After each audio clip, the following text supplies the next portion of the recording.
السلام علیکم عقید بھائی، کیا حال ہے؟ وعلیکم بھائی میرے السلام۔ لیے دعا کیجیے، میں بیمار ہوں اور میں نے آپ سے ایک سوال پوچھنا تھا۔ وہ پاکستان میں ایک اہل حدیث مولوی ہیں، وہ کہتے ہیں کہ فجر کی سنتوں کے بعد 41 بار سورہ فاتحہ پڑھنے سے شفا ہوتی ہے۔ 41 دن اور 41 بار فجر کی سنتوں کے اور فرضوں کے درمیان سنتے پڑھ کے اور یہ پڑھ لیں 41 بار سورہ فاتحہ، تو کیا یہ پڑھ سکتے ہیں؟ یہ بدعت میں شامل تو نہیں ہوگا؟ پلیز اس کا جواب دیجیے گا۔ نحمدہ و نصلی علی رسولہ الکریم، اما بعد۔ دوستو، بھائیوں اور بہنوں، یہی سوال سعودی عرب کے ایک بڑے مشہور عالم دین ہیں شیخ عبدالعزیز الفوزان، ان سے پوچھا گیا۔ ان کا جواب میں آپ کی خدمت میں پیش کروں گا۔ البتہ میں نے بہت تحقیق کرنے کی کوشش کری اور علاج و معالجے کے سلسلے میں چونکہ میں نے یہاں جو سعودی عرب کے مشہور راقی ہیں ان کے ساتھ کچھ عرصے ان کی جو کتابیں تھیں انہیں صحیح طور پر ان کو کیسٹس میں اردو میں تبدیل کرنا، یہ ایک پروجیکٹ تھا میرے پاس، جب میں نے اس پر بھی کام کیا تھا۔ بہرحال اہل علم جو اہل سنت والجماعت ہیں، مجھے قرآن اور حدیث سے کوئی بھی دلیل اس کی نہیں ملی، بلکہ آپ کو یہ جان کر حیرت ہوگی دارالعلوم دیوبند سے جب یہ پوچھا گیا تو انہوں نے بھی کہا کہ قرآن اور سنت میں تو ایسی کوئی چیز وارد نہیں ہے، یہ بزرگوں کے طریقے ہیں، اور اگر کوئی بزرگوں کے طریقے پر پڑھ لیتا ہے تو ہم اس کو منع نہیں کرتے۔ البتہ جو مجھے یہاں میں نے جب سرچ کرنا شروع کیا تو شیعوں کی کچھ ویب سائٹس ہیں جنہوں نے لکھا ہے کہ روی عن الامام الصادق علیہ السلام قال من قرأ سورة الفاتحة 41 مرة بین صلاة الصبح ونافلتها، یہاں فجر کی نماز فرض اور سنت کے درمیان اگر وہ 41 مرتبہ، ان کے امام صاحب کا کہنا یہ ہے کہ 41 مرتبہ اگر آپ نے اس کا وظیفہ کر لیا تو پھر آپ کو شفا یابی عطا ہو جائے گی، اللہ تعالیٰ آپ کو شفا عطا فرمائے گا۔ دیکھیے، یہ بہت سارے تجربات پر مبنی چیزیں ہیں، آیا یہ قرآن و حدیث سے ثابت ہیں؟ چلیے میں آپ کو لے کر چلتا ہوں شیخ عبدالعزیز الفوزان۔ ہم رقیہ کی بات کر رہے ہیں۔ ایک سائل نے پوچھا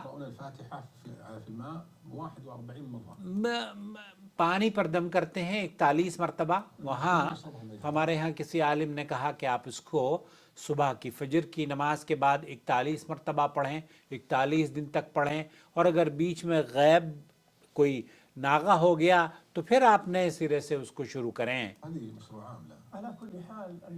یہ بات آپ جان لیجئے کہ سورہ فاتحہ کی بڑی فضیلت قرآن اور احادیث میں وارد ہوئی ہیں۔ یہ رقیہ جتنے بھی راقی ہیں یا جتنی بھی ادعیاء اور ذکر و اذکار شفایابی کے لیے لوگ پڑھتے ہیں، یہ سب سے اعظم صورت ہے۔ اللہ کے رسول صلی اللہ علیہ وسلم نے فرمایا،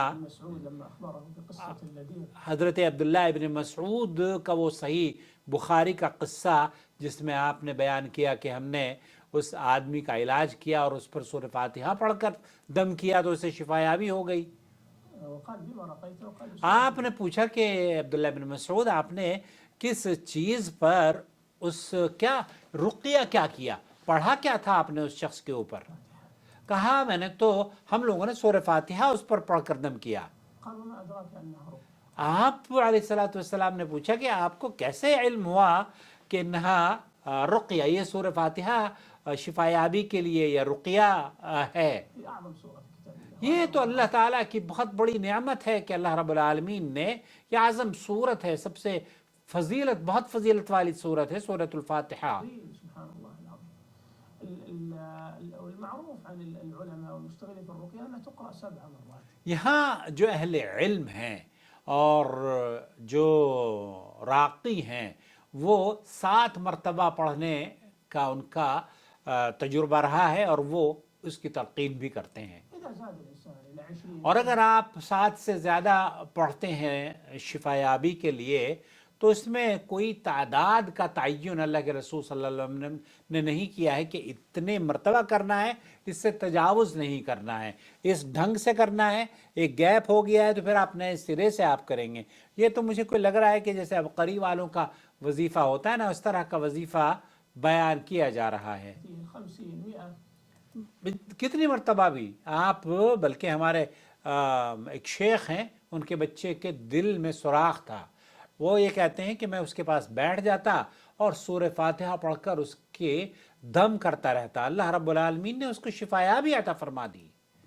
لا بأس، لكن أنا لا أعرف يعني نص لیکن يدل.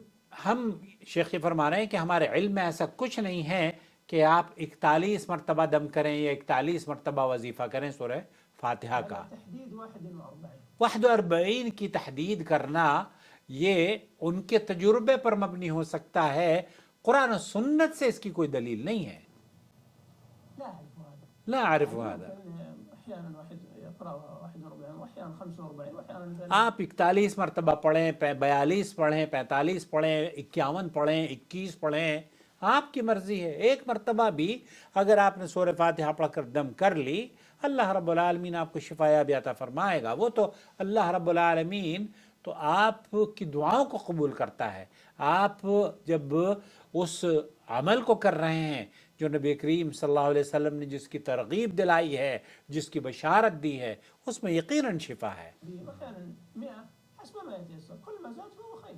کل ما زاد فهو خیر. تو شیخ فرما رہے ہیں کہ اگر آپ سورہ فاتحہ کی کثرت کرتے ہیں فبیہا, ہم یہ نہیں کہیں گے کہ یہ آپ نے کوئی ایسا کام کیا ہے کہ اس کو بدعت کے دائرے میں کہا جائے گا. کیوں؟ کیونکہ اس کی اصل موجود ہے, اس کی اصل موجود ہے. البتہ جو تحدید ہے, جو حد, جو کسی نمبر کا تعین کرنا ہے, وہ اللہ کے رسول سے ثابت نہیں ہے.